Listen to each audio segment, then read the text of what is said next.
ரொம்ப மனசு கஷ்டமா இருக்குங்க.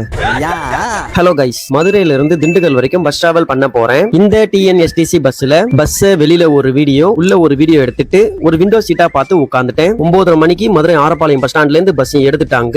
பஸ் எடுத்து கொஞ்சம் தூரம் போனதும் கண்டக்டர் அண்ணன் டிக்கெட் கொடுக்க வந்தாங்க. மதுரையில இருந்து திண்டுக்கல் வரைக்கும் 52 ரூபாய் டிக்கெட் சார்ஜ் பண்ணாங்க. டிக்கெட்டை வாங்கிட்டு வெளியில வேடிக்கை பார்த்துக்கிட்டே டிராவல் பண்ணிட்டு வந்தேன். இந்த பஸ் மதுரையில எடுத்து வாடிப்பட்டி வழியா திண்டுக்கல் ரீச் பண்றாங்க. ஒரு சில பேர் கமெண்ட் பண்றீங்க, என்ன ப்ரோ திண்டுக்கல் சுத்தியே வீடியோ போட்டுட்டு இருக்கீங்க, கொஞ்சம் லாங்கா போங்க, சென்னை சைட்லாம் போங்க அப்படின்னு சொல்லிட்டு விடிய காலையில டிராவல் ஸ்டார்ட் பண்ணி ஈவினிங் இல்லனா முடிஞ்சா நைட்டுக்குள்ள வீட்டுக்கு வந்துடுற மாதிரி தான் டிராவலே பண்றேன். முக்கியமான விஷயம், நான் 1 மினிட் வீடியோ மட்டும் தான் எடுக்கிறேன். பெரிய வீடியோ எடுக்கிற மாதிரி இருந்தேன்னா நிறைய பஸ் நிறைய ரூட்ல ட்ரை பண்ணலாம். இப்ப கூட நிறைய லாங் டிராவல் பண்ணிட்டு தாங்க இருக்கேன். அதுக்குன்னு லோக்கல் பஸ்ஸே போடாம இருக்க முடியுமா சொல்லுங்க? திண்டுக்கல்லை விட்டு வெளியில போகும்போது வீடியோ எடுக்க தான் செய்வேன், திரும்ப வரும்போது வீடியோ எடுத்து போட தான் செய்வேன். கொஞ்சம் பார்த்து சப்போர்ட் பண்ணுங்க.